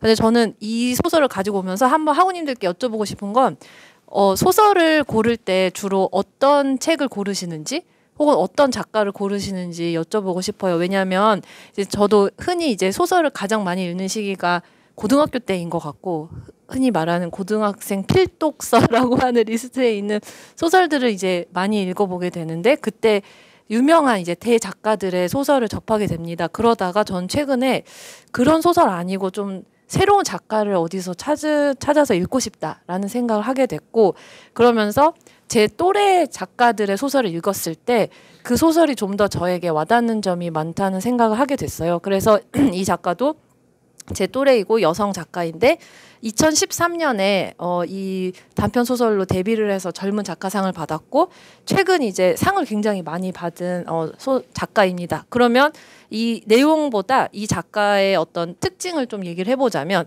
이 작가의 소설에 등장하는 등장인물은 대부분 여성이에요. 그러니까 물론 남성도 뭐 주변 인물 정도로는 등장하지만 항상 중요하게 등장하는 등장인물은 여성입니다. 그래서 여성의 이야기를 하고 있고, 그런데 이제 그 배경에는 항상 뭐 70년대부터 쭉 이제 사회적인 맥락들이 놓여 있어요. 예를 들면 베트남전에 파병했을 때 이제 그런 전쟁에서 그 살아남은 어떤 사람들의 뭐 손자 손녀 되는 사람들의 이야기라거나, 아니면 90년대 학생 운동이 이제 점차 대학가에서 많이 없어졌을 때 이야기들, 아니면 70년대 좀 정치적으로 국가 폭력의 일환으로 많이 이제 그 사상 때문에 뭐 감옥에 들어와서 결국 죽음을 당한 이런 사람들의 이야기가 나오는데, 그 어떤 역사적인 서술이라는 게 중심이 된다기보다는 그 주변에 있었던 사람들의 이야기, 여성의 이야기들을 굉장히 좀 담담한 그러나 솔직한 서사로 풀어내고 있고 그런 점이 이 사람 소설의 굉장히 특징이고 매력인 것 같은데 그러면서 제가 많이 와닿았던 점은 이 사람 소설에는 우리가 흔히 뭐 소수자라거나 소외계층 혹은 사회적으로 적응하지 못한 사람들이 항상 중심 인물로 등장을 하거든요. 근데 이 사람이 말하고 싶어 하는 건 그 어떤 사람들도 소중하지 않은 삶은 없고 그 모든 삶의 서사를 말하고 싶다라고 작가가 이야기를 하는데 저도 이제 이 책의 어떤 다른 단편들을 읽으면서 제가 그동안 제 주변에서 뭐 불편하게 생각했던 사람들 혹은 저랑 잘 맞지 않거나 뭐 그런 사람들의 삶이 좀 떠올랐고 얼마나 내가 그런 사람들을 나의 중심적으로 생각했나 이런 생각을 하면서 다시금 내가 세상을 바라보고 관계를 맺어왔던 편협했던 나에 대해서 많이 반성을 하면서 네 그러면서 새삼 집에 돌아가서 저희 엄마한테도 더 다정하게 대하려고 노력을 해보고 그랬던 경험이 있습니다. 그래서 저는 약간 새로운 작가를 추천드린다는 입장에서 최은영이라는 작가의 장편 소설로는 밝은 밤이라는 또 소설이 대사문학상 대상을 수상하면서 굉장히 이제 많이 팔린 책이기도 하고 그래서 이 작가만이 아니라 최근 이제 뭐 장류진 작가라거나 이렇게 떠오르는 어떤 그 30대 여성 작가들이 있어요. 그래서 그런 다양한 작가들의 새로운 소설을 읽어보는 재미를 누려보시기를 네, 권합니다. 네. 최근에 보면 특히 여성 작가들의 활동이 두드러지는 것 같은데요. 그 사실 과거에 우리 한 7, 80년대 이때까지만 해도 남성 작가들이 중심이었잖아요. 90년대에는 좀 양쪽이 다 신경숙을 비롯해서 이쪽은 또 반대로 또 다른 사람들 윤대년 같은 사람들이 있었고 그래서 좀 균형적이었던 것 같은데 점차 이렇게 여성 작가들이 더 많은 활동을 하게 되는 이런 배경은 뭘까요? 그냥 그만큼 여성의 서사를 사람들이 그동안 필요로 하고 요구해왔다. 여성의 목소리로 하는 이야기들이 필요했는데 그런 게 이제 와서 그래도 사회적으로 이렇게 환영받는 게 아닐까. 특히 문단이란 것도 어떻게 보면 되게 보수화된 곳이잖아요. 그렇죠. 그러다 보니까 거기에서도 그런 세대 교체가 이루어지면서 이런 작가들의 목소리가 필요하다는 합의가 일종의 합의가 많이 이루어지는 거가 큰 변화가 아닐까 생각합니다. 그 여성들 스스로도 목소리를 적극적으로 내고 사회적으로도 그걸 받아들일 수 있는 어떤 분위기가 조성이 돼 있고 뭐 이런 것이다라는 거죠. 예, 뭐 여러분들께서도 지금까지 잘 접해보지 못하셨다면 뭐 그런 부분에도 한번 관심을 가지시고 지금 최근에 보면 이 소수자들에 대한 이야기들이 굉장히 많이 나오는 것을 볼 수가 있습니다. 내가 지금까지 놓치고 있었던 소수자들, 주목하지 못했던 소수자들은 어떤 분들이 있는가라는 것을 한번 확인해보는 그런 기회를 갖는 것도 괜찮지 않을까 싶습니다. 네, 김재영 선생님.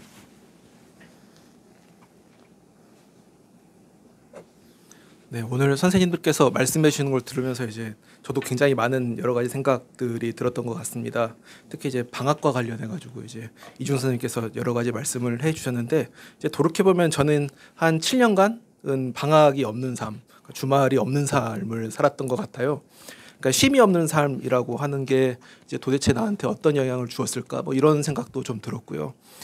지금 7년간의 삶이라고 하는 건 이제 항상 이제 미래를 계획을 하고 어떤 목적을 세우고 그런 목적을 달성하는 삶을 살았었는데 이제 그러다 보니까 과거에 내가 무엇을 했는지를 별로 생각을 안 하고 그러다 보니까 기억이 계속 없어지는 거죠. 그러니까 내가 무엇을 했는지가 잘 기억이 안 나는 거예요. 그러니까 저번 주에 내가 뭘 했지? 그러니까 저번 달에 내가 뭘 했지? 그러니까 작년에 내가 뭐 했지가 잘 기억이 나지 않는 삶을 굉장히 살았던 것 같습니다. 그러니까 이게 방학이 없는, 쉼이 없는 삶이라고 하는 게 이제 그런 것 같습니다. 이제 그러다 보니까 나에 대해서 생각할 시간이 별로 없게 되는 거죠. 그리고 또 하나는 교수가 되면 이제 굉장히 공부하는 사람이면 책을 많이 읽을 것 같지만 책을 읽을 시간이 없게 되는 거예요. 그러니까 예를 들어서 내가 어떤 논문을 써야 되고 책을 써야 되는데 이제 거기에 대한 필요한 책은 곧바로 그냥 읽지만 그러니까 쓸모없는 책, 그러니까 당장에 쓸모없고 당장에 유용성이 없는 책은 읽지 않게 되는 거죠. 그래서 그렇게 보면 제 삶이라고 하는 게 연구하는 거는 어떠한 사회적 성찰을 항상 요구를 하고 사회가 극단적으로 효율성을 추구하는 것에서 비판적으로 이야기를 하지만 제 삶도 역시 굉장히 극단적으로 효율적이고 성찰이 없는 삶을 살지 않았나 이런 생각을 이제 올해 초부터 좀 하기 시작을 했습니다. 이제 그러면서 이제 내가 좀 내 삶을 어떻게 돌아볼 것인가, 그리고 책을 좀 읽어야 되는데 좀 당장에 쓸모없는 책을 좀 한번 읽어봐야 되겠다. 올해 여름에 생각을 해가지고 이제 2학기 들어와서 이제 출퇴근 시간에 지하철에서 이제 책을 읽기 시작했어요. 그래서 이제 나름 성공적으로 여러 가지 책들을 읽었었는데, 그때 처음 골랐던 책이 디디에 에르봉이라고 하는 프랑스 사회학자의 랭스로 되돌아가다라고 하는 책이었습니다. 이 책을 골랐던 이유는 최근에 이 랭스로 되돌아가다라고 하는 책이 굉장히 주목을 많이 받았고 굉장히 많은 학자들이 서평을 썼습니다. 그래서 이름은 이제 굉장히 이제 많이 들었는데 쭉 그냥 서평을 한번 휙 읽다 보니까 사회학자가 과거를 돌아보면서 현재 자신의 모습을, 현재 자신의 어떠한 삶을 되돌아보는 이제 그런 책이어서 이 책을 한번 읽어보면 좋을 것 같다라는 좀 생각이 들었습니다. 그러니까 오랫동안 과거를 돌아보지 않고 성찰을 하지 않으면 어떻게 해야 될지 잘 모르거든요. 해야 되겠다라는 마음이 있지만 내가 도대체 어떻게 해야 될지 잘 모르기 때문에 이 사람이 쓴 책을 읽으면서 한번 내가 어떻게 나의 어떤 과거를 한번 돌아볼 것인가, 좀 이런 생각을 했습니다. 이 디디에 에리봉이라고 하는 사람은 50년대에 태어났고 프랑스 파리의 교회 지역에서 태어났고 노동자 계급에서 태어났습니다. 근데 이제 이 사람은 이제 성장을 하면서 본인이 동성애라고 하는 걸 깨달아요. 그러니까 본인이 이제 동성애라는 걸 깨닫고 동성애의 어떤 정체성을 갖기 시작하면서 자신을 둘러싸고 있는 노동자 계급의 어떤 보수적인 문화와 계속 충돌을 하게 되고 이제 거기서 자신의 어떤 미래에 어떻게 살아갈 것인가를 좀 생각을 한 다음에 공부를 해야 되겠다, 사회학 공부를 해야 되겠다 생각을 하고 파리로 돌아가고 거의 평생을 다시는 자신의 어떤 고향 돌아가지 않고 자기 부모를 만나지 않습니다. 그러다가 이제 사회학자로 잘 살고 있다가 갑자기 이제 아버지의 부고 소식을 듣고 장례식장 끝난 다음에 어머니를 만나야 되겠다 생각을 하고 이제 돌아가게 되는 거죠. 이제 돌아가게 돼서 그동안 자신이 잊고 살았던 자신의 어떤 배경에 대해 생각을 하고 왜 내가 이런 식으로 판단을 했고 이렇게 내가 어떠한 자신의 어떤 중요한 결정들을 했을까, 그리고 나는 왜 지금의 이런 모습이 됐을까를 생각을 하게 되고, 그리고 이제 과거와 그러면서 이제 화해는 하지 않지만 과거를 이해를 하고 이제 부모를 이해를 하는 이제 그런 내용입니다. 그리고 이 책을 읽고 나서 이런 비슷한 책을 좀 읽으면 좋겠다라는 생각을 해서 좀 책을 찾아봤습니다. 그랬더니 최근에 그런 방식의 책들이 굉장히 많더라고요. 이제 그 중에 하나가 캐시 박홍이라고 하는 작가가 지은 마이너 필링스입니다. 캐시 박홍은 76년생이라서 저랑 비슷한 세대이고 미국 재미교포입니다.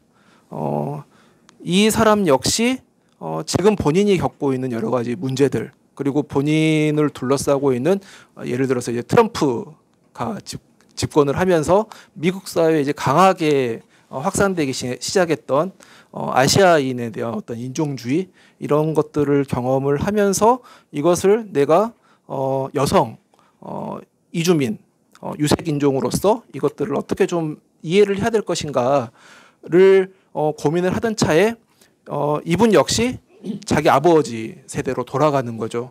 그러니까 미국에 있는 재미교포 이제 1세대, 2세대 같은 경우는 굉장히 보수적이고 또 안에서는 또 이제 본인은 유색인종이지만 타 유색인종을 어떤 차별하는 이제 그런 모습들을 보면서 부모 세대로부터 약간 좀 거리감을 가지고 그동안 계속 거리를 유지했던 이제 자신을 돌아보게 되고 이런 것들을 현재 어떤 여성 유색인종인 작가로서 어떻게 이해를 할 것인가를 과거로부터 계속 과거에 벌어졌던 이제 그런 일들로부터 자신을 그리고 사회를 이해하려는 이제 그런 내용들로 채워져 있는 책입니다. 이제 이런 것들을 읽으면서 좀 어두웠던, 좀 생각하지 않았던 이제 그런 것들에 대해서 좀 내가 좀 생각해 볼 필요가 있겠다. 좀 이런 생각을 좀 했습니다.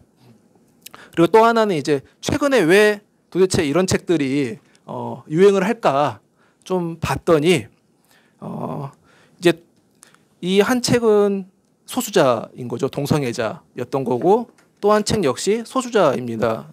유색인종이고 여성이라고 하는 공통점이 있었던 것 같습니다. 이게 이제 2000년대 이후에 전 세계적으로 이제 인종주의가 강화가 되고 이민자에 대한 어떤 차별 현상이 굉장히 발생을 하게 되면서 이들이 지금까지는 그런 어떤 사회적 혐오라든가 차별의 문제를 굉장히 큰 사회 구조적인 것으로 설명을 하고 혹은 어떤 딱 이제 정해져 있는 어떤 인권이라고 하는 어떤 그런 보편적인 어떤 것에 근거를 해서 이제 사고를 했다면 이 사람들 같은 경우는 이제 자신의 개인적인 경험에서 이제 어떤 왜 혐오라고 하는 것이 발생을 하는 것인가를 봤었을 때 혐오를 하는 사람들이 딱히 정해져 있는 사람들이 아니라고 하는 것들을 이야기를 하고 있는 것 같습니다. 사실은 이 랭스로 되돌아가다에서 돌아갔더니 자기가 지금까지 이 뭐라고 할까요? 자신을 둘러쌌던 이제 부모, 그다음에 형제, 그다음 동네 사람들이 이민자들을 다 혐오하고 있는 거예요.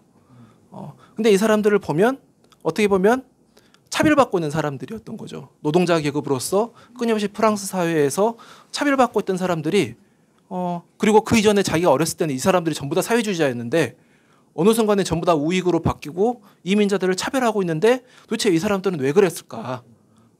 이제 이런 이야기들을 하기 시작을 하는 것이고 아까 말씀드렸던 이 마이너 필리시도 마찬가지인 것 같습니다. 그동안 이 이민자들이 미국에 건너와 가지고 백인 주류 사회에 굉장히 많은 차별 혐오를 경험을 했는데 왜 이 사람들은 여기서 성찰하지 못하고 다른 차별받는 사람들과 영대하지 못하고 왜 다른 유색인종들을 차별을 하고 있을까를 이런 책들에서 최근에 이제 어떤 그 혐오와 인종주의 시대에 이런 것들 생각하지 못했던 것들에 대해서 개인적인 경험을 통해서 이제 이야기를 하고 있는 것이고 이제 그렇게 본다면 이 혐오와 어떤 인종주의라든가 차별의 문제에 있어서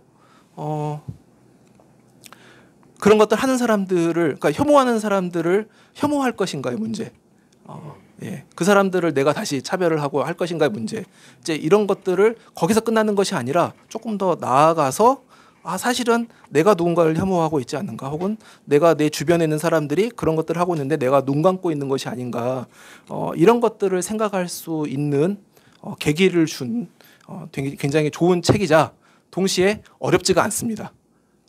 그냥 어려운 사회학 책이 아니라 사회학적 에세이 책이기 때문에 그냥 다른 사람들이 다른 지역에 있는 나와 다른 사람들이 어떠한 경험을 했는가를 그냥 읽는 것만으로도 굉장히 이제 흥미롭고 동시에 굉장히 나와 다른 사람들인데 동시에 나와 비슷한 어떤 경험들을 하고 있는 것들을 보면서 어떤 동질감을 느끼고 나를 어떤 거기에 투영할 수 있는 이제 그런 계기들을 주는 책이었다고 생각을 합니다. 그래서 방학 동안에 본인에 대해서 한번 생각을 해보시고 그리고 이런 책을 읽으면서 이제 그런 계기를 한번 삼으셨으면 좋겠다라고 생각을 해서 이 두 권의 책을 이제 소개를 해드렸습니다. 네.